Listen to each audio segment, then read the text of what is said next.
बिस्मिल्लाहिर्रहमानिर्रहीम अस्सलाम वालेकुम। अच्छा, ये ईपीटी वीक 12 का लेक्चर है और ये मुझे अलग से 2 पेजेस ऐड करने पड़ गए क्योंकि मसला ये हुआ कि मैंने इनको पीडीएफ में ऐड नहीं किया था। तो थोड़ा सा रिवीजन कर लेते हैं। लास्ट क्लास में हमने ट्रांसमिशन लाइन के मॉडल्स देखे थे, पाई, टी मॉडल, शॉर्ट मॉडल देखा था। ठीक है, शॉर्ट मॉडल हमने नहीं देखा था, हमने पाई और टी मॉडल देखा था और हम इनकी प्रेफरेंसेस देखी थी कि कौन सा बेहतर है। तो पाई मॉडल बेहतर होता है और क्लोज अप्रोक्सीमेट होता है to the long transmission line model. ठीक है, इनके रिस्पेक्टिव आपके पास मैट्रिसेस होते हैं जिनके थ्रू आप वो पैरामीटर्स फाइंड आउट करते हो जिनको रिलेट करके आप सेंडिंग एंड और रिसीविंग एंड के वोल्टेजेस आप फाइंड आउट कर सकते हो। यानी इनके दरमियान आप यानी इनको रिलेट कर सकते हो आपस में ना। ठीक है, जिससे आपको लाइन की एफिशिएंसी, पावर लॉस वगैरह और वोल्टेज रेगुलेशन सब चीज़ें आपको मिल जाती हैं इनको रिलेट करने से। ठीक है, तो ये अननोन पैरामीटर्स, ये मैट्रिक्स आपको याद करना पड़ेगा। ठीक है, तो अब जैसे कि हमने पाई मॉडल का मैट्रिक्स देखा था, टी मॉडल का मैट्रिक्स देखा था, शॉर्ट का हम आज देख लेंगे, वैसे वो बहुत आसान होता है। लेकिन असल क्या है इनको याद करना। ठीक है, तो लॉन्ग ट्रांसमिशन लाइन मॉडल जो है ये सबसे बेहतर मॉडल होता है, मैंने बताया था। इससे जो आंसर्स आएंगे, इससे जो एफिशिएंसी निकलेगी सबसे ज़्यादा एक्यूरेट होगी as compare to pi and T. और इसके जो अप्रोक्सीमेट है वो आपका पाई मॉडल है। ठीक है, जो कि मैंने खुद इनके टेबल बना के कंपेयर किया है। तो इनका जो आपस में जो लिंक है वो बहुत ज़्यादा सिमिलर, मतलब बहुत ज़्यादा सिमिलर है इन दोनों। ठीक है, लेकिन लॉन्ग ट्रांसमिशन लाइन से बेहतर और कोई मॉडल नहीं है। तो अब इसमें क्या है, लॉन्ग ट्रांसमिशन लाइन मॉडल में वही इसका मैट्रिक्स है। अब इसके मैट्रिक्स में इसकी कॉम्प्लेक्सिटी ये है कि इसमें आपके पास हाइपरबोलिक फंक्शंस आ जाते हैं। कॉस ये आपका ए है, ठीक है, ये आपका ए हो गया, ये आपका बी, ये सी और डी। ये आपको याद करना होगा। ये cos hyperbolic R L, L length है, आर जो है ये डिफाइन होता है आपका अंडर रूट वाई जेड से, वाई आपकी आप ये मेरा माउस कर्सर है, ये आपकी एडमिटेंस होती है पर लेंथ, ये आपकी इंपेडेंस है पर लेंथ पर फेस। और जब मैं इसको लेंथ से मल्टीप्लाई कर दूंगा तो ये हो जाएगा आर एल, और यही चीज यहाँ पर आ जाएगी। एच क्या है, हाइपरबोलिक फंक्शन है। जेड सी आपके पास ये इंपेडेंस है, लेकिन ये वो वाली इंपेडेंस नहीं जो हम फाइंड आउट करते हैं। ये इस इंपेडेंस का फॉर्मूला आपके पास होता है ये Z C under root Z by Y. ठीक है, ये आपको फॉर्मूला याद करना होगा। जेड और वाई ये आपके पास इंपेडेंस है पर फेस और पर लेंथ। ठीक है, तो आर एल जो है, अच्छा ये इसके पैरामीटर्स हैं, बेसिकली इस मैट्रिक्स के पैरामीटर्स हैं। ये कॉस और कॉस ये आपको जैसे कि मैंने बताया था डायगोनल एलिमेंट्स आपके सेम होते हैं। तो पाई और टी मॉडल में भी हमने देखा था कि Y plus Y Z by two दोनों में डायगोनल में, दोनों मॉडल में पाई और टी में सेम थे, और हम इसको रिवाइज भी कर लेंगे। ठीक है, समझ आ गया। अब ये बी और सी ये मेन है आपके पास। आर एल मैंने बता दिया, आर तो आपकी बराबर होती है अंडर रूट वाई जेड के और एल आपकी लेंथ है। तो ये आप फाइंड आउट करने के बाद आर एल आपको मिल जाएगा कैपिटल वाई जेड, ये टोटल आपके पास इंपेडेंस आ जाएगी पूरी लाइन के लिए। ठीक है, इंपेडेंस मल्टीप्लाई बाय एडमिटेंस और अंडर रूट, ये फॉर्मूला है इसका। याद कर ले, कुछ चीज़ें याद करने वाली हैं इसमें, तो इसकी कोई डीप लॉजिक नहीं है। जिसने मॉडल बना है, ये पहले से पैरामीटर्स के सेट हैं, ये आपको याद करने पड़ेंगे। ठीक है, तो आसान है याद करना। ये कॉस हाइपरबोलिक दोनों जगह सेम है डायगोनल में, और ये Z C multiply sine H R L है, ये आपके पास sine H R L by Z C है। यहाँ मल्टीप्लाई हो रहा है, जेड सी यहाँ डिवाइड हो रहा है। ठीक है, अच्छा आगे बढ़ते हैं थोड़ा सा। अच्छा, अब इसको सॉल्व करने के लिए ना, अच्छा इसको सॉल्व करने के लिए आपको जैसे कि कॉस हाइपरबोलिक आर एल और sine hyperbolic R L solve करने के आपके पास 3 मेथड्स हैं। पहला तो ये कि आप इसको एक्सपेंड कर लो। अब इसको मैं एक्सपेंड करूंगा तो ये अल्फा एल और बीटा एल में डिवाइड हो जाएगा। ठीक है, यानी हाइपरबोलिक अल्फा एल और beta L. Alpha L beta L में हमने इसको इसलिए ब्रेक किया है, यानी हमने खुद से अल्फा और बीटा अननोन पैरामीटर सपोज किए हैं ताकि हम इसको एक्सपेंड कर सकें। क्योंकि हम अभी हाइपरबोलिक लेने जाएंगे इसका कैलकुलेटर में, तो ये कैलकुलेटर में डायरेक्ट सॉल्व नहीं हो सकेगा due to the complex part. क्योंकि इस आर में आपके पास क्या आ रहा है, अभी हमने देखा था अंडर रूट वाई जेड आ रहा है, अंडर रूट वाई जेड आ रहा है, ये रहा। तो वाई जेड में आपके पास कॉम्प्लेक्स पैरामीटर आ रहे होंगे। ये कॉम्प्लेक्स पैरामीटर आपके कैलकुलेटर में डायरेक्ट साइन कॉस हाइपरबोलिक में सॉल्व नहीं हो सकते, तो हमने इसको थोड़ा सा एक्सपेंड किया है। ठीक है, तो ये कॉस एच अल्फा एल हो जाएगा। इस पर आइडेंटिटी लगा दी, cos beta plus sine alpha sine beta. तो कॉस एच अल्फा एल और कॉस बीटा एल। अच्छा, इसमें जे नहीं आता, मतलब जे वाला पार्ट हम हाइपरबोलिक, क्योंकि ये आपके पास स्टेटमेंट लिखी हुई है, जब आप साइन और कोसाइन के रेगुलर फंक्शन में कॉम्प्लेक्स आर्गुमेंट लेकर आते हैं, ठीक है, तो आपके पास उसमें रियल और हाइपरबोलिक दोनों इंक्लूड होते हैं। तो इसको किस तरह एक्सपेंड करेंगे हम, cos hyperbolic alpha L cos beta L और sine hyperbolic alpha L sine beta L, ठीक है, ये एक्सपेंड कर देंगे। अब आप इसमें जब पुट करेंगे अल्फा एल, आपके पास क्या हो जाएगा, अल्फा एल आपके पास ये रियल पार्ट हो जाएगा और ये कॉम्प्लेक्स पार्ट। देखिए अब हाइपरबोलिक में सिर्फ रियल पार्ट आ रहा होगा, सिर्फ रियल पार्ट आ रहा होगा, और बीटा एल आपका कॉम्प्लेक्स पार्ट होगा। तो इसमें कॉम्प्लेक्स आप कॉस कॉम्प्लेक्स वाले को जो आपका कॉस होता है ये आप सॉल्व कर सकते हो, हाइपरबोलिक सॉल्व नहीं कर सकते।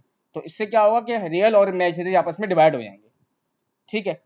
साइन के लिए क्या होगा, sine hyperbolic alpha L cos beta L plus cos sorry sine alpha cos beta, हाँ, cos hyperbolic alpha L sine beta L, ठीक है।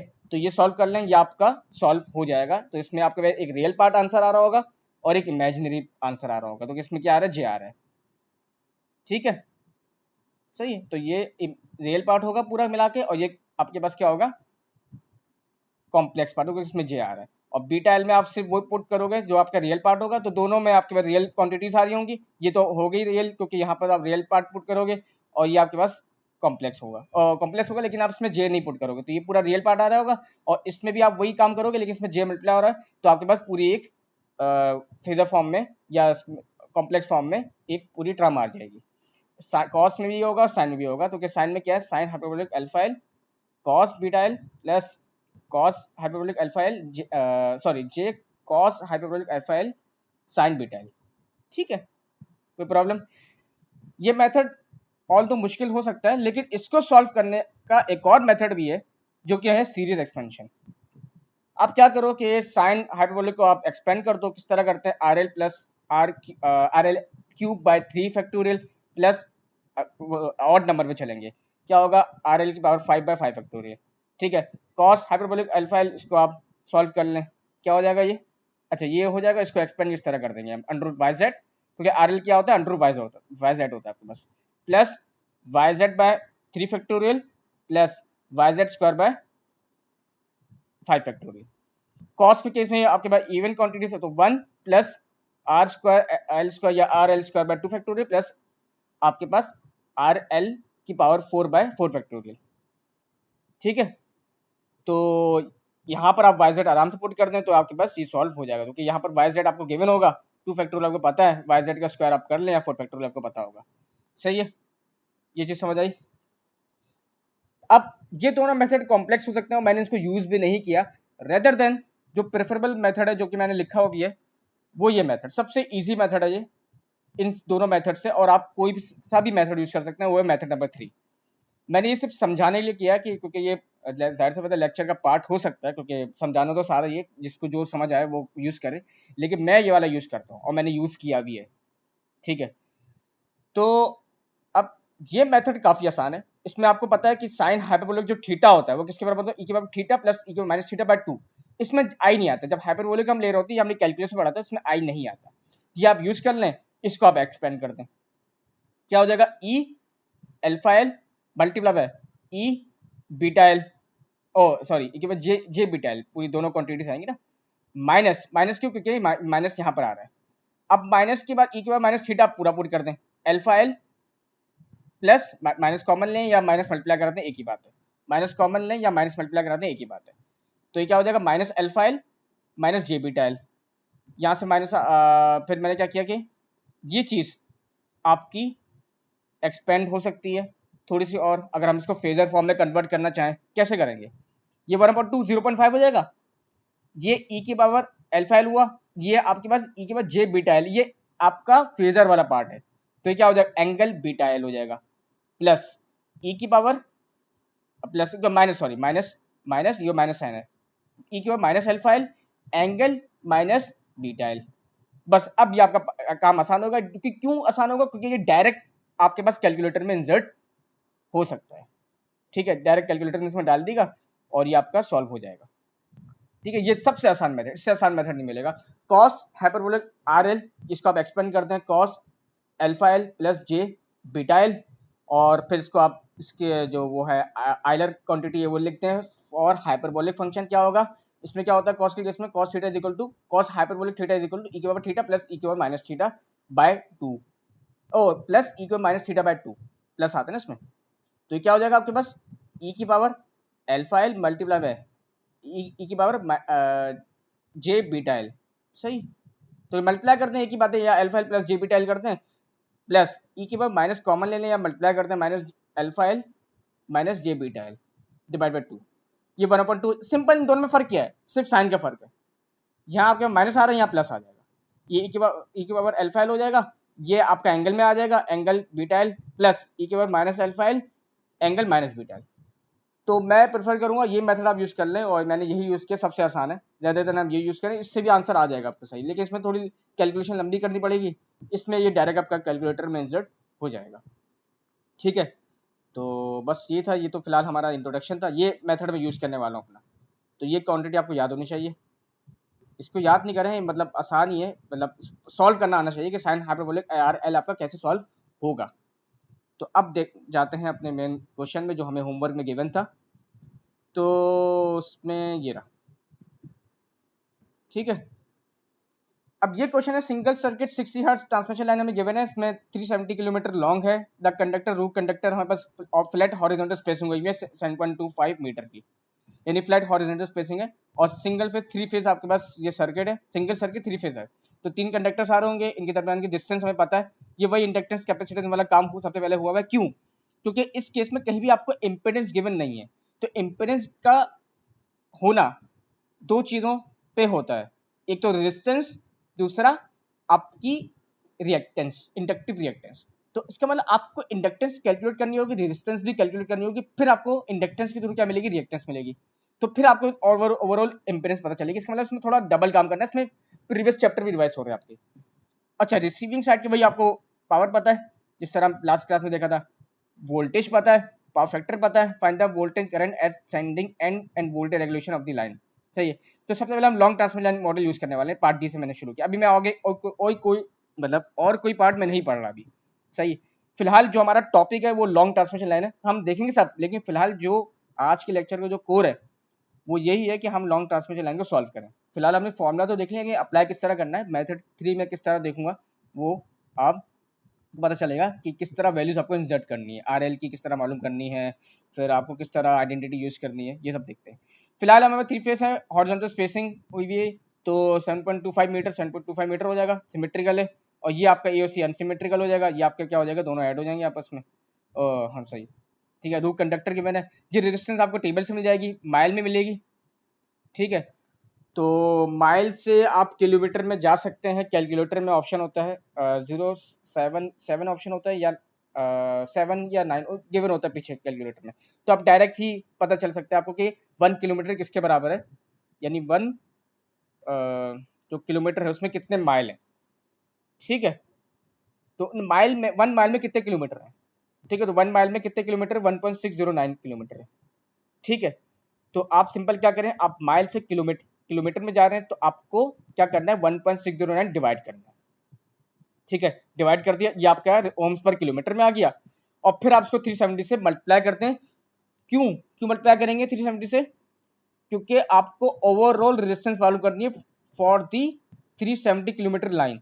अगर आप इसको 370 से मल्टीप्लाई नहीं करेंगे तो स्मॉल आर रहेगा, ये स्मॉल आर है, ये रेडियस नहीं आर है, हमें कैपिटल आर मालूम करना है। जो आपके टी मॉडल या पाई मॉडल या long transmission line model apply होते हैं वो आपके ओवरऑल लाइन पे अप्लाई होते हैं, उसमें पर फेज हम लाइन नहीं देखते या पर किलोमीटर नहीं देखते, सही है। तो उसको 370 से मल्टीप्लाई करना होगा, डिस्टेंस आ गई, इंपेडेंस का एक पार्ट तो आ गया। अब है आपके पास इंडक्टेंस, इंडक्टेंस नॉर्मल फॉर्मूला है, ये तो रिवाइज कराने की जरूरत नहीं है, ये तो सबको याद होगा। ये डीएस है, ये आपको टेबल से मिल जाएगा। रूट कंडक्टर हमने सीपी में मुझे तो याद भी हो गया, ये आपका 0.00966 होता है, 9966, ये डीएस होता है। ये आपका डायरेक्ट आप इसको कैलकुलेटर में 03 ऑप्शन होता है, फिट से आप डायरेक्ट मीटर में आ जाएंगे, ये आपके पास आ जाएगा। ये डीएम आपका कैसे आएगा, वही D A B D B C D C आ जाएगा, ये दोनों डी ए बी और डी बी सी 7.25 मीटर है, और डी ए सी आपके 2 मल्टीप्लाई 7.25 है, तो हेनरी पर मीटर में आ गया। हमें रिएक्टेंस चाहिए, और रिएक्टेंस भी 370 किलोमीटर के लिए चाहिए। ये मीटर में आंसर है। अभी चाहे तो आप इसको 100 से मल्टीप्लाई करते हैं, पहले से किलोमीटर में कन्वर्ट होगा, नहीं तो आप रिएक्टेंस कैलकुलेट कर लें, और रिएक्टेंस कैलकुलेट करने के बाद आप इसको किस में कन्वर्ट करेंगे, हाँ इसको आप कन्वर्ट करेंगे 370 किलोमीटर के लिए, यानी इसको आप ट्रांसलेट करेंगे 370 किलोमीटर के लिए, तो मल्टीप्लाई करते हैं 370000 या 370 मल्टीप्लाई बाय 1000, एक ही बात है, सही। तो अब ये आपके पास एक रिएक्टेंस भी आ गई और रेजिस्टेंस भी आ गई, दोनों का आप ऐड करते हो तो इंपेडेंस, इंपेडेंस वाला पार्ट तो हो गया। अब हमें चाहिए एडमिटेंस। एडमिटेंस के लिए आपको क्या मालूम करना होगा, कैपेसिटेंस। तो कैपेसिटेंस का फॉर्मूला होता है 2 pi epsilon ln dm by dsc। From table हमें पता चले रूट कंडक्टर के लिए जो dsc होता है वो 0.977 इंच होता है। इसको डिवाइड करें 2 मल्टीप्लाई बाय 12 से, डिवाइडेड 2 मल्टीप्लाई बाय 12, ये आपका फिट में कन्वर्ट होगा। फिट में कन्वर्ट करने के बाद इसको आप मीटर में कन्वर्ट कर दें, या मीटर में आ गया, या कैलकुलेट कर लें, डीएम तो सेम ही रहता है, जो आपने इंडक्टेंस के लिए जो डीएम कैलकुलेट किया है वही आपका किसके लिए होगा, कैपेसिटेंस के लिए भी होगा, ठीक है। अच्छा, यहां पर क्या है, कैपेसिटेंस आपने मालूम कर ली, फिर आप कैपेसिटिव रिएक्टेंस मालूम कर लें 1/2 पाई एफ सी।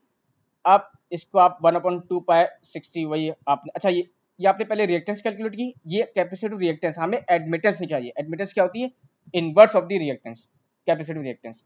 तो हमने क्या किया, y इज इक्वल 1/xc की, अच्छा इसको कैपिटल Y मैंने कह दिया, क्योंकि मैं क्या कर रहा हूँ, कैपिटल Y क्यों कहा मैंने, क्योंकि मैं आंसर को मल्टीप्लाई भी कर रहा हूँ 370 एक्सपोनेंट 3 से, या 370 मल्टीप्लाई 1000, ठीक है। तो ये आपके पास y आ गई, बस आपके पास चीजें आ गई हैं।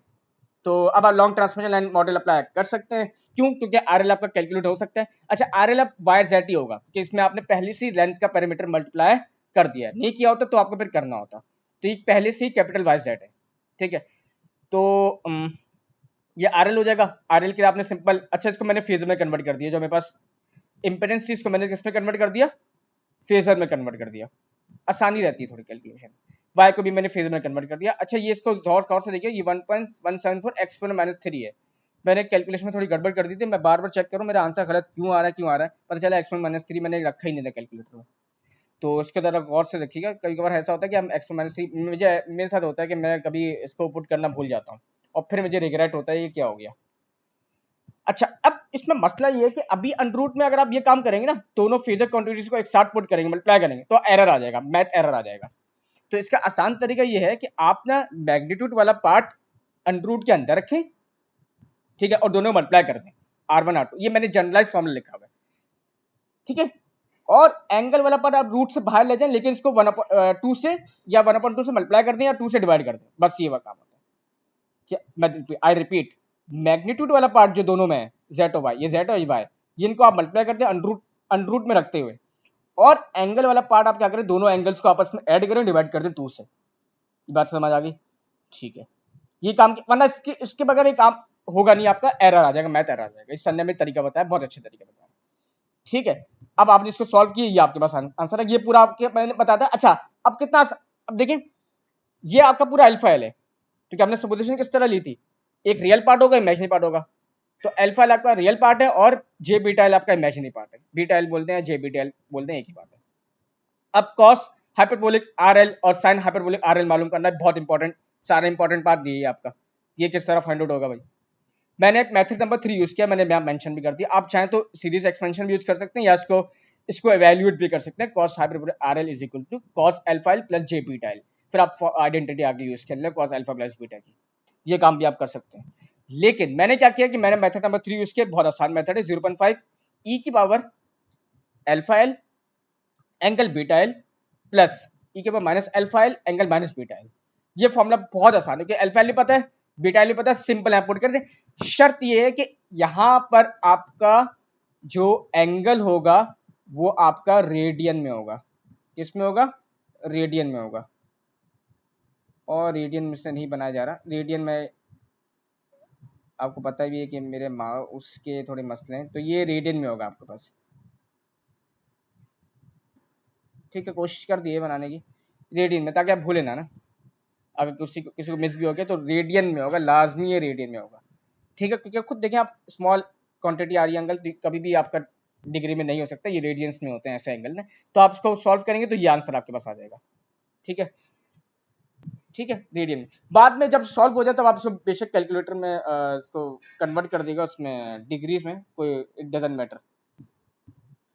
या किस में कन्वर्ट हो गया आपका, रेडियन में कन्वर्ट हुआ, सॉल्व किया आपने, कॉस हाइपरबोलिक आरएल आपके पास आ गया। ठीक है, अब साइन हाइपरबोलिक कुछ भी नहीं है, वही कैलकुलेटर रखें और यहाँ प्लस का माइनस करते हैं, आपके पास साइन हाइपरबोलिक आरएल आ जाएगा। मुझे बताया कितना आसान मेथड था, वरना आप सीरियस एक्सपेंशन करते हैं वहाँ आपको पावर को चेंज करना पड़ता है, यहाँ पर सिर्फ साइन को चेंज करना है। सबसे आसान मेथड मुझे ये लगता है, तो प्रेफरेबल यही है कि यूज कर ले, मैं एडवाइस यही करूंगा। ठीक है, अब साइन हाइपरबोलिक आरएल भी आ जाएगा, एंगल आपका रेडियन में होगा, ये बात ध्यान में रखिएगा, एंगल आपका रेडियन में होगा। ठीक है, अच्छा, बस आपका आपकी सारी क्वांटिटीज आ चुकी हैं। अब आप क्या करें कि मैंने वी एस के लिए सॉल्व कर लिया, A V R plus B I R. ठीक है, और कॉस ए क्या है, cos hyperbolic R L, B R तो बी आर है, बी क्या है, Z C multiply by sine hyperbolic R L. सही है, sine hyperbolic R L multiply by I R. तो अब मुझे यहाँ पर सबसे पहले तो आई आर निकालना होगा। आई आर निकालने के लिए मुझे वी लाइन तो पता है, लेकिन इसको फेज में कन्वर्ट करना होगा। यूजुअली हमारी जो ट्रांसमिशन लाइन होती है वाई कनेक्टेड होती हैं, तो ये आपके लाइन वोल्टेज है, इसको फेज में कन्वर्ट किया। लेकिन आपको जो करंट, अब क्यों किया, क्योंकि हमें करंट मालूम करना है। करंट का फॉर्मूला होता है I is equal to P by under 3 V L cos theta. Cos theta भी हमें पता है, सिंपल आपने पुट किया, करंट आया, ये फेज लाइन के लाइन आपस में दोनों बराबर है, इक्वल है। फिर आपने एक थीटा मालूम किया और आपके पास एंगल भी आ गया, जो कि लैग, इसका मतलब आपका जो करंट है वो लैग कर रहा है। अच्छा, यहाँ मैंने थोड़ी सी गड़बड़ कर दी थी। यहाँ पर मैंने गड़बड़ ये की कि मैंने थोड़ी देर के लिए इस जेड सी को ना, देखिए ये अच्छी बात है, इस तरह की गलतियां होनी चाहिए ताकि आप लोग सीखने को मिले। इस जेड सी को पहले मैंने इंपेडेंस सपोज कर लिया था कि ये इंपेडेंस है जो मेरे पास आई है, क्या ये इस जेड सी को मैंने ये सपोज कर लिया था गलती से, तो सारी कैलकुलेशन खराब हो रही थी। तो मैंने जब देखा, मैंने कहा जेड सी में क्या मिस्टेक कर, पता चला जेड सी का तो फॉर्मूला होता है जेड बाय वाई, जैसे हमने ऊपर देखा भी था पिक्चर्स में। तो ये फॉर्मूला आपको अप्लाई करना होगा, यहाँ पर आपको इंपेडेंस पुट करनी है, ये आपने पुट किया, वही आपको मैग्नीट्यूड वाला पार्ट अंदर रखना होगा और एंगल वाला पार्ट बाहर रखना होगा, वरना ये सॉल्व नहीं होगा। अच्छा, इसमें माइनस होगा, जब डिवाइड वाला केस होगा तो 79.035 माइनस 90 डिग्री बाय 2 होगा, और जब मल्टीप्लाई होगा तो प्लस हो जाएगा एंगल, ये हमने देख लिया ऊपर। तो बस सॉल्व किया आपने, ये आपके पास जेड सी आ गया। फिर आपने एक चीजों का अंडर, अब तो कुछ भी नहीं, अब तो मैथमेटिकल शुरू हो गया, मैथमेटिकल काम शुरू हो गया। तो अब कुछ भी नहीं है, आप मल्टीप्लाई किया आपने सिंपल टर्म्स को, अच्छी तरह मल्टीप्लाई किया, ये आंसर आएगा आपके पास 19.576 किलो वोल्ट, ये आंसर आएगा आपके पास। तो आपका वोल्टेज जो आपके पास आ रहा है सेंडिंग साइड पे वो लीडिंग है। क्यों लीडिंग है, क्योंकि जो करंट जब मैंने इसका मालूम, अच्छा करंट के लिए फॉर्मूला है C V R plus D I R, तो सी भी पता है आपको, sine hyperbolic R L by Z C, सब चीज आपको पता है, आपने सिंपल आपने पुट किया, ये तो सिंपल आप कैलकुलेशन है सब आप। अच्छा, यहाँ पर ये एक्सपोनेंट 3 है और ये आपके पास फेज वोल्टेज है, रिसीविंग साइड का फेज वोल्टेज, लाइन नहीं आएगा, पर फेज कैलकुलेशन करते हैं हमेशा हम, तो ये फेज वोल्टेज आएगा, ये फेज करंट लाइन करंट तो बराबर होंगे, तो ये आपके पास आ जाएगा। तो अब देखें रिसीविंग साइड का जो सॉरी सेंडिंग साइड का जो करंट है वो आपका लैग कर रहा है -7.225, लेकिन ओवरऑल जो पावर फैक्टर मेरे पास आएगा वो क्या होगा, लीडिंग होगा, क्योंकि एक वोल्टेज लीड कर रहा है फिलहाल। सही है, क्योंकि वोल्टेज का एंगल ज्यादा है पॉजिटिव में। अब आप पीएस मालूम कर लें 3 वीएस। अच्छा, मैंने यहाँ पर अंडर 3 वाला क्यों नहीं फॉर्मूला यूज किया, क्योंकि मैंने यहाँ पर फेज वोल्टेज मालूम किया था। अब मैं इसको दोबारा अंडर 3 से मल्टीप्लाई करता, रेदर देन मैंने ये वाला फॉर्मूला यूज कर लिया, 3 V phase I phase cos theta, ये कर दिया मैंने काम। पावर मालूम कर ली, एफिशिएंसी मालूम कर ले, P R by P S 90.320 आ रहा है। वोल्टेज रेगुलेशन के लिए आपको पता है कि नो लोड वोल्टेज हमें रिसीविंग साइड का पता नहीं होता, क्योंकि आप जब इस तरह के मॉडल यूज करते हो, शॉर्ट ट्रांसमिशन लाइन की बात नहीं कर रहा, क्योंकि शॉर्ट ट्रांसमिशन लाइन में नो लोड के केस में जो आपका सप्लाई वोल्टेज होता है वो रिसीविंग वोल्टेज के बराबर होता है, लेकिन बाकी जितने मॉडल है पायर टी और लॉन्ग, उसमें आपके पास नो लोड पे वोल्टेज आपका सप्लाई वोल्टेज के बराबर नहीं होता, कोई ना कोई लोड होता है, शंट लोड होता है, कोई ना कोई बटन होता है। तो आपको किस तरह मालूम करना होगा, वो वाली इक्वेशन यूज करनी होगी आपको, V S is equal to A V R plus I R. ठीक है, ये इक्वेशन आपको यूज करनी होगी, और मैं वही इक्वेशन नहीं देख रहा हूँ कहाँ गई, ये रही, ये रही। यहाँ पर आपको क्या मालूम करना है, रेजिस्टिंग साइड का वोल्टेज मालूम करना है, करंट आप जीरो कर दें और आपका वी आर आ जाएगा नो लोड पे वी एस बाय ए। तो वी एस बाय आपने पुट कर दिया, मैग्नीट्यूड पुट होगा यहाँ पर सिर्फ मॉड में, एंगल नहीं आता। सही है, ये वी एस बाय ए मैंने मालूम कर लिया, वी एस का मैग्नीट्यूड ये था, ए मेरे पास गिवन था 0.85, जो ए क्या आया था मेरे पास, ये रहा ए। ए मैंने कहाँ कैलकुलेट किया है, ए मैंने कहाँ कैलकुलेट किया, मैंने वो पेज इंक्लूड नहीं किया गया। अरे ये रहा, ए क्या है मेरे पास, cos एच आर एल। तो ए मेरे पास सिर्फ इसका मैग्नीट्यूड वाला पार्ट, ये देखें मैग्नीट्यूड वाला पार्ट 0.890, ठीक है। और वीएस मुझे पहले से पता, वीएस मुझे कैलकुलेट हो चुका था।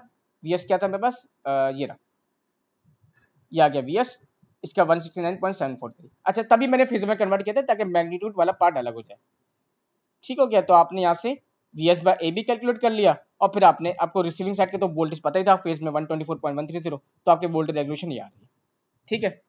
बस ये हमारा लेक्चर यहीं तक था, मतलब अब थोड़ी अब पुराना रिवीजन चलेगा। अब टी मॉडल देखते हैं।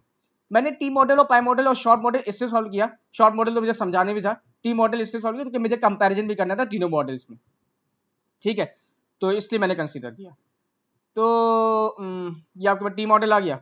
तो टी मॉडल में आपके पास क्या होता है, 1 plus Y Z by 2, 1 plus diagonal element तो सेम होते हैं, लेकिन यहाँ पर क्या हो जाएगा आपके पास, ये आपके पास क्या हो जाएगा, z plus Z square Y by 4, और c आपका y के बराबर होता है। ये आपको याद रखना होगा, टी मॉडल के केस में ही होता है। बस ये याद रखें कि टी मॉडल के केस में c y होता है, और b आपको भी याद करना होगा z plus ji square Y by 4, ठीक है। बस बाकी तो चीजें वही है, वाई जेड बाय 2 हमें पता है, ये सिंपल हमने पुट, ये देखें, ये फिर भूल गया था मैं, ये आपको लाजमी x माइनस सी पुट करना है। ये सब चीजें आपके पास आ चुकी हैं, आपने a और d बराबर है, क्योंकि आपके आपने कैलकुलेट किया, ऑलमोस्ट वही आ रहा था जो हमें टी मॉडल में, लॉन्ग ट्रांसमिशन लाइन मॉडल में मिल रहा था। ये मैग्नीट्यूड आ रहा था हमारे पास, लेकिन ऑलमोस्ट आंसर सेम ही आएंगे, लेकिन जब कंपैरिजन करेंगे तो थोड़ा बहुत डिफरेंस हमें पता चलेगा। अब देखिए बी भी कैलकुलेट किया मैंने इसी तरह, Z plus Z square Y by 4, ये बी आ गया। सी आपका किसके बराबर है, वाई के बराबर है, तो वाई हो गया। बस आपने चीजें यहाँ पुट कर दी हैं। तो A B, A V R हो गया, ए ये हो गया, plus B I R, put किया, वी एस निकाला, फिर आपने ये निकाल लिया, आई एस निकाल लिया। अब देखें ऑलमोस्ट सेम आंसर आ रहे हैं, ठीक है। तो आपके पास पावर फैक्टर पहले क्या आ रहा था, 0.8 कुछ करके 88 कुछ करके आ रहा था, अब थोड़ा इंप्रूव और हो गया 0.902, ठीक है, सही। लेकिन अब हमें कंपैरिजन करना होगा बाद में, पर अब इसके बाद पावर मालूम की, एफिशिएंसी मालूम की, और आपने वोल्टेज रेगुलेशन मालूम की। पाई मॉडल में भी आपने वही सेम काम किया, आपके डायगोनल एलिमेंट ये होते हैं। अच्छा, मैंने आपको शुरू में एक बात बोली थी कि पाई मॉडल और लॉन्ग ट्रांसमिशन लाइन मॉडल के आंसर अप्रोक्सीमेट बराबर होते हैं, ज्यादा क्लोज अप्रोक्सीमेट आपको क्लोजर अप्रोक्सीमेशन प्रोवाइड करता है आपको pi model long transmission model की, ठीक है। तो क्लोजर अप्रोक्सीमेशन है, ठीक है। तो ये बात हमें प्रूव, मतलब प्रूफ होती हुई नजर भी आएगी, ये कहना चाह रहा हूं। तो यहाँ पर मैंने पाई मॉडल यूज किया, वही 1 plus Y Z by 2, diagonal element same हो गए, और ये आपको, अच्छा पहले यहाँ पर क्या था, z plus Z square Y by 4, यहाँ पर ये आपका बी जेड हो जाएगा, वहां पर सी वाई था, यहाँ बी जेड है, और ये Y plus Y square by Y square Z by 4 हो जाएगा। बाकी काम आपके वही है, पुट कर दें, कैलकुलेट करें, सी कैलकुलेट करेंगे इस बार आप, पहले सी वाई था, पूरा कैलकुलेट होगा सी। बी आपको पता है, बी आपको सिंपल जेड के बराबर है, तो जेड पुट कर दिया फेजर फॉर्म में।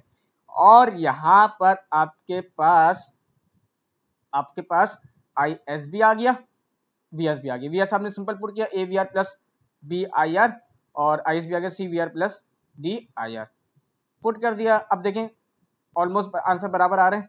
अब मैंने इसकी वही पावर फैक्टर कैलकुलेट किया, देखिए ऑलमोस्ट वही पावर फैक्टर आ रहा है जो कि मुझे लॉन्ग ट्रांसमिशन लाइन मॉडल मिल रहा था, सही है। तो वही एफिशिएंसी कैलकुलेट की, वोल्टेज रेगुलेशन कैलकुलेट की, और खत्म हो गया। तो अब एक तरीके से हमने लास्ट क्लास का लेक्चर तो रिवाइज कर दिया। अब इसका मतलब, अब मेरी ट्यूसडे वाली क्लास जो हुई थी, मतलब ट्यूसडे वाली क्लास जो ईपीटी की हुई थी, वो लेक्चर रिवाइज करना है। उसमें हमने शंट कैपेसिटेंस, जो शंट कंपनसेशन है थ्रू कैपेसिटेंस, ये हमने देखा था। तो ये किस तरह कैलकुलेट करना होता है अभी हम आगे देखेंगे। फिलहाल शॉर्ट ट्रांसमिशन लाइन मॉडल भी रह गया था लास्ट क्लास में। अच्छा, ये कंपैरिजन है, ये छोड़ दें, पहले शॉर्ट ट्रांसमिशन लाइन मॉडल देख लेते हैं। शॉर्ट ट्रांसमिशन लाइन मॉडल बहुत ईजी है, इसमें तो मैट्रिक्स बहुत ही आसान है, 1 1 z 0, इसलिए मैंने पढ़ाया भी नहीं था। मैंने कहा ये आपको समझ आ गया, टी पाए तो शॉर्ट तो वैसे समझ आ जाएगा। शॉर्ट सबसे ज्यादा, मतलब समझ लें कि रिलायबल, सबसे ज्यादा कम रिलायबल है as compare to P T और short long transmission line model, ठीक है। बाकी चीजें तो वही है, वीएस कैलकुलेट हो जाएगा और आसानी हो जाएगी। इसमें आपके पास वीएस क्या है, 1, जो कि 1 ए आपका 1 है, वी आर आपको पता है, प्लस बी जेड पूरा आ जाएगा, और आई आर मल्टीप्लाई होगा। आई एस तो आई आर के बराबर हो जाएगा, क्यों, क्योंकि आई एस में ए वी आर वाली टर्म नहीं होगी, ये 0 है, प्लस डी आई आर वाली टर्म होगी, और डी क्या है 1, ठीक है, आई आर डायरेक्ट, यानी वी एस बराबर किसके आपके पास, नहीं आई एस किसके बराबर, आई आर के, सिंपल। तो पावर फैक्टर बहुत खराब आ रहा है, दोनों के अप्रोक्सीमेट भी नहीं आ रहा, तो ये प्रेफरेबल मेथड नहीं है लॉन्ग ट्रांसमिशन लाइन के लिए, तो मेथड सुटेबल है ही नहीं। तो मैंने करवा दिया, तो एफिशिएंसी बहुत कम आ रही है 87, और वोल्टेज रेगुलेशन भी बहुत ज़्यादा आ रही होगी। तो कंपैरिजन करें तो कंपैरिजन में ही मिलता है। अब अगर आप पाए out long transmission line model को देखें, तो इसमें ओवरऑल पावर फैक्टर ऑलमोस्ट बराबर आ रहा है, मैं ये बताना चाह रहा था, और सेंडिंग पावर भी ऑलमोस्ट बराबर है। तो सबसे ज़्यादा क्लोज अप्रोक्सीमेशन किसकी हुई, पाई की हुई, किसके साथ, लॉन्ग के साथ। उसके बाद टी है, और सबसे ज़्यादा कम आपका शॉर्ट ट्रांसमिशन लाइन मॉडल है, ठीक है। अब मैं आता हूं अपने प्रीवियस लेक्चर जो ट्यूसडे वाले दिन हुआ था, इसमें हमने, अब हमें पार्ट ई में क्या करना है कि हमें शंट कंपनसेशन प्रोवाइड करनी है, ठीक है। मैं चला जाता हूं क्वेश्चन पढ़ने के लिए। अब मैं, अच्छा हमने ये पार्ट ए भी कर लिया, पार्ट बी भी कर लिया, पार्ट सी भी कर लिया, पार्ट डी भी कर लिया। पार्ट ई में क्या, select any suitable of shunt compensation in a way that the power factor that is currently is 0.85 get improved to 0.95, या मुझे इस तरह की कंस्टेंट कंपनसेशन प्रोवाइड करनी है कि मेरे पास ओवरऑल, यानी इस तरह मैं रिएक्टर पावर प्रोवाइड करूं कि कैपेसिटेंस के थ्रू कि क्योंकि कैपेसिटर में रियल पावर स्टोर नहीं होती, तो वहां पर क्यू वाला पार्ट ही होता है, सिर्फ रिएक्टिव पावर ही होती है, सप्लाई के लिए हम लगाते हैं, तभी हम शंट कैपेसिटेंस प्रोवाइड करते हैं कि रिएक्टिव पावर की तरफ से जो लॉसेस आ रहे होते हैं वो कंपनसेट हो सके थ्रू रिएक्टिव पावर। तो यहां पर आपके पास क्या करना है, आपको बेसिकली मालूम क्या करना है, उस कैपेसिटेंस की वैल्यू, ठीक है। तो उसके बाद आपको उसी इंप्रूव पावर फैक्टर पे दोबारा वो ट्रांसमिशन लाइन मॉडल को एक मॉडल अप्लाई कर लें और देखें कि डिफरेंस कितना आ गया, कितनी आपका पावर फैक्टर इंप्रूव हो गया। तो ये दोनों काम हमें करना है, ठीक है। तो अब आगे बढ़ते हैं, थोड़ा आगे मैं अगर बढ़ूं तो ये आ गया, सही है। तो अच्छा, शंट कैपेसिटेंस प्रोवाइड करने के लिए हमें सबसे पहले तो ये पावर ट्रायंगल पता होना चाहिए। तो ये सॉल्व करने के बाद P by S Q by S पता ही हो गया आपको, सॉल्व किया Q इज इक्वल, मुझे अच्छा क्यू के लिए क्यू सॉल्व किया क्योंकि मुझे Q इसलिए चाहिए ताकि रिएक्टिव पावर मुझे पता चलेगी, तभी तो कैपेसिटेंस में देख सकूंगा कैपेसिटेंस कितनी प्रोवाइड हुई। पहले ये देखूं कितनी मुझे रिएक्टिव पावर सप्लाई करनी होगी थ्रू कैपेसिटेंस, तो रिएक्टिव पावर कितनी देनी होगी मुझे थ्रू फॉर द कंपनसेशन। तो ये मुझे आइडेंटिफाई करना है, क्यों, क्योंकि आपकी जो रियल पावर है वो कभी भी चेंज नहीं होती है, आपकी रिसीविंग साइड पर रियल पावर फिक्स्ड है। आपका चेंज क्या होगा, आपका एंगल चेंज हो रहा होगा क्योंकि आपका पावर फैक्टर इंप्रूव हो गया 0.95 पे, तो एंगल क्या होगा 31.78।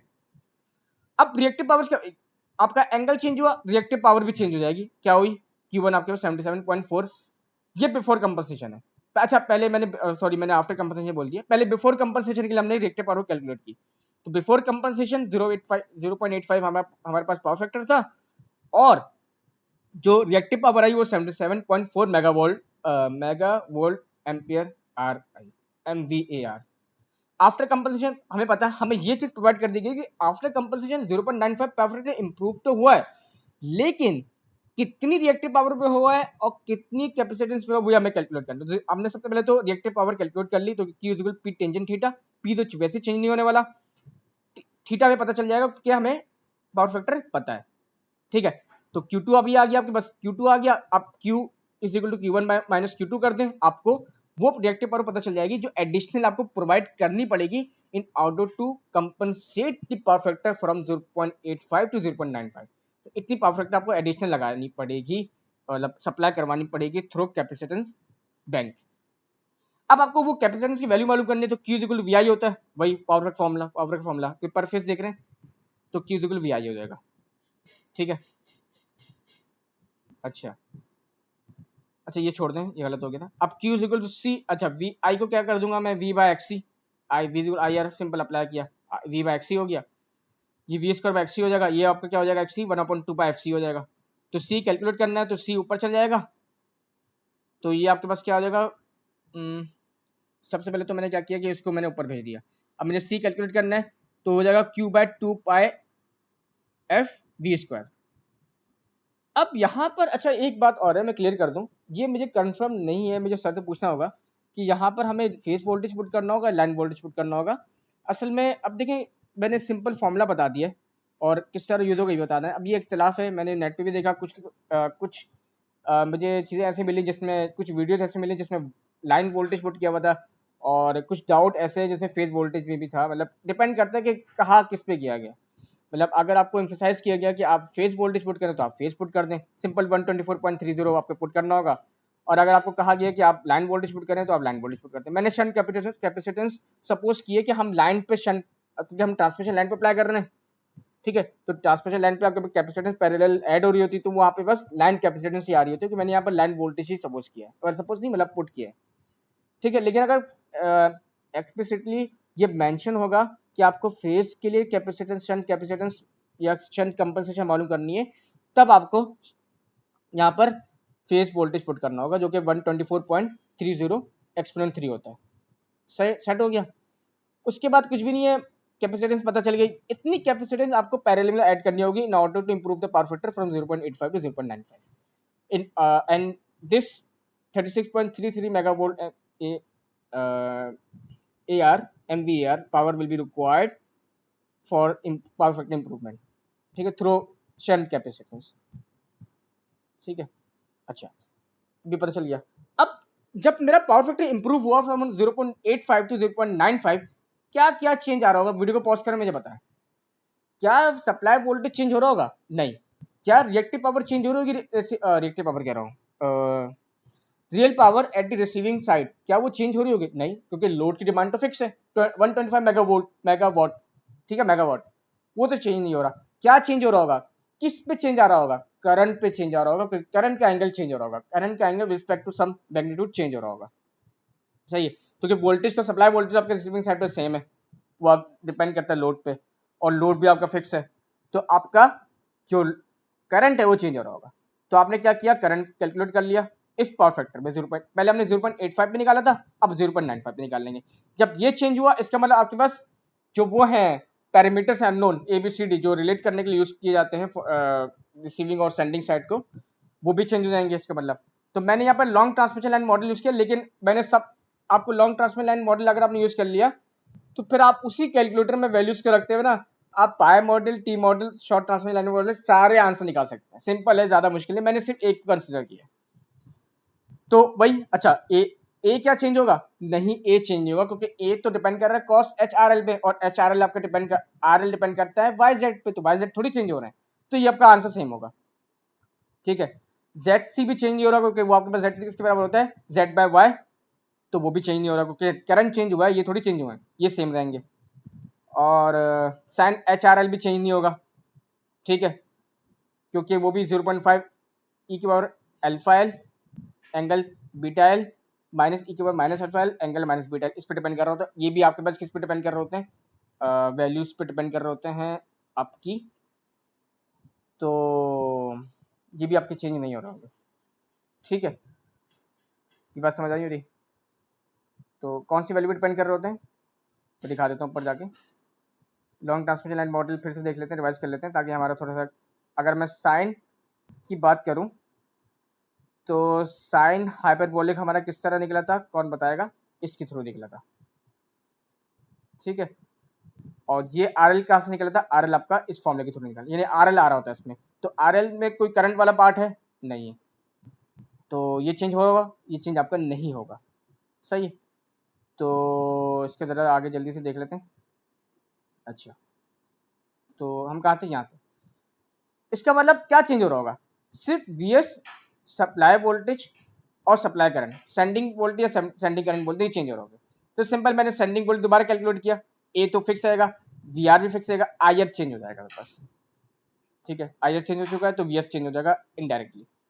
तो अब मेरे पास ये आ रहा है, अब देखिए इंप्रूव हो गया, पहले आपका 19 कुछ करके आ रहा था, अब और वोल्टेज आपका लीड पे चला गया, 22.960 हो गया, ठीक है। और अगर हम रेफरेंस वोल्टेज किसको सपोज करें, रिसीविंग साइड की वोल्टेज को, किसका एंगल 0 डिग्री होता है, तो 0 डिग्री के हिसाब से आपका किस पे है? लीड पे, विद रिस्पेक्ट टू करंट। अब करंट भी लीड हो गया, देखिए करंट भी आपका लीड हो गया, पहले करंट आपका लैग कर रहा था, अब करंट भी आपका लीड पे चला गया। इसका मतलब शंट कैपेसिटेंस ने जो परफेक्ट इंप्रूव किया फ्रॉम 0.85 टू 0.95, इससे आपके ओवरऑल जो करंट है उसमें अच्छा इम्पैक्ट आया है, वो लैगिंग से लीडिंग में चला गया। ठीक है, तो ओवरऑल परफेक्ट आपका लीड कर रहा होगा, 0.97 इंप्रूव हो गया। पहले क्या आ रहा था आपके पास 0. अब देखें इसका मतलब कुछ रिएक्टिव डिमांड की वजह से आपके रिसीविंग साइड पे अभी भी पावर फैक्टर ड्रॉप हो रहा है। पहले आप 0.971 था सेंडिंग साइड पे, सेंडिंग साइड पे, रिसीविंग साइड पे 0.95 आ रहा है। ठीक है, लेकिन फिर भी रिसीविंग साइड पे जब 0.85 था उससे तो बेहतर ही आया पावर फैक्टर। जब 85 था तब हमने जब सेंडिंग साइड का पावर फैक्टर निकाला तो 0.90 0.888 कुछ करके आ रहा था, उससे तो ज्यादा इंप्रूव हो गया आफ्टर दी शंट कंपनसेशन। ठीक है, सही है। अरे देखें ना टेबल में अगर आप देखें तो बिफोर कंपनसेशन पावर फैक्टर क्या आ रहा था हमारे 0. ये तो बहुत गलत आ रहा था, शॉर्ट से तो अजीब सा आ रहा था। पायर से कुछ बेहतर आया 0.8874 और टी से भी 0.902 आया और लॉन्ग से 0.8925 आया। ठीक है, लेकिन जब हमने शन कंपनसेशन की तो परफेक्ट आपका इंप्रूव होकर 0.97 पे चला गया, अच्छा हो गया, इंप्रूव हो गया। ठीक है, तो इसलिए कैपेसिटेंस लगवाई जाती है ताकि आपके पास रिएक्टिव डिमांड जो मीट की जा सके। सही है, उसके बाद आपने वही पीएस कैलकुलेट किया, फेज वोल्टेज मतलब फेज करंट और मतलब है पावर फैक्टर। फिर आपने एफिशिएंसी कैलकुलेट की, एफिशिएंसी भी आपकी इंप्रूव हो गई 91। पहले कुछ 88 अराउंड कुछ आ रही थी, 90 कुछ अराउंड आ रही थी, अब 91.47 हो गई, ये भी इंप्रूव होगी। और आपकी वोल्टेज रेगुलेशन कम हो गई, तो वोल्टेज रेगुलेशन भी कम हुई, बेहतरीन शॉर्ट ट्रांसमिशन लाइन में सबसे कम आ रही थी, ज्यादा आ रही थी। ठीक है, और बाकी मॉडल्स में कुछ 30 अराउंड आ रही थी, ये इंप्रूव हो गई। तो ये आपका ओवरऑल लेक्चर था पूरी वीक का। सर ने न्यूमेरिकल बेस ही करवाया था और इससे पूरे इस पीडीएफ से जो मैंने अभी इसको समराइज किया, इससे पूरा आपका 10 मार्क्स का सवाल बनने वाला है। ठीक है, तो 10 मार्क्स का सवाल आपका बनेगा इंडक्टेंस कैपेसिटेंस से और 12 मार्क्स का 14 या 15 मार्क्स का बनेगा सवाल आपका इसमें से, तो टोटल 26 मार्क्स का सवाल तो आपके इसमें से आने वाला है। ठीक है, और 10 नंबर के सवाल वो पीडीएफ है जो याद करने के लिए। इसमें सिंपल हमने कुछ ज़्यादा चीज़ें देखी, हमने इलेक्ट्रिक फील्ड के एक वो देखी थी, एक कंपैरिजन देखा था कि किस तरह ये hazardous हो सकती है आपकी, कि किस इंटेंसिटी पे ये डेंजरस हो सकती है। तो इसकी पूरी एक पीडीएफ है, तो वो याद कर लें तो वो आपका थ्योरेटिकल बेस है। ठीक है, तो याद करने वाली चीज़ें तो याद हो जाती हैं, वो समझ भी आ जाती हैं, तो इसलिए मैं इनको अपने लेक्चर में सब कंसिडर नहीं करता। मैं कोशिश करता हूँ कि न्यूमेरिकल और जो कॉन्सेप्ट वाली चीज़ें हैं वो कंसिडर करूँ। ठीक है, जैसे ओएसएच मैं नहीं कवर करता लेक्चर में, क्यों? क्योंकि ओएसएच में इसलिए कवर नहीं करता क्योंकि उसमें ज़्यादातर बेसिक चीज़ें हैं और याद करने वाली चीज़ें हैं। ठीक है, तो कुछ भी नहीं होने वाला, आप मुझसे ज़्यादा अच्छा याद कर लेंगे, अच्छे नंबर ले आएंगे। तो अब जो मुश्किल चीज़ें होती हैं वो मैं कंसिडर कर लेता हूँ ताकि वो साथ रिवाइज हो जाए। तो मेरे ख्याल में आज के लिए काफ़ी है, इसको देख लेगा, रिवाइज कर लेगा। वीक 4 हमारा मतलब वीक 13 भी हमारा कंप्लीट हो गया, 12 कंप्लीट हो गया। अब 13 है, 14 15 16 4 वीक्स रह गए या 3 वीक्स रह गए, इसके बाद हमारा फाइनल है। तो अच्छी तरह तैयारी करें, पढ़ें। फिर हमारे अल्लाह हाफिज़।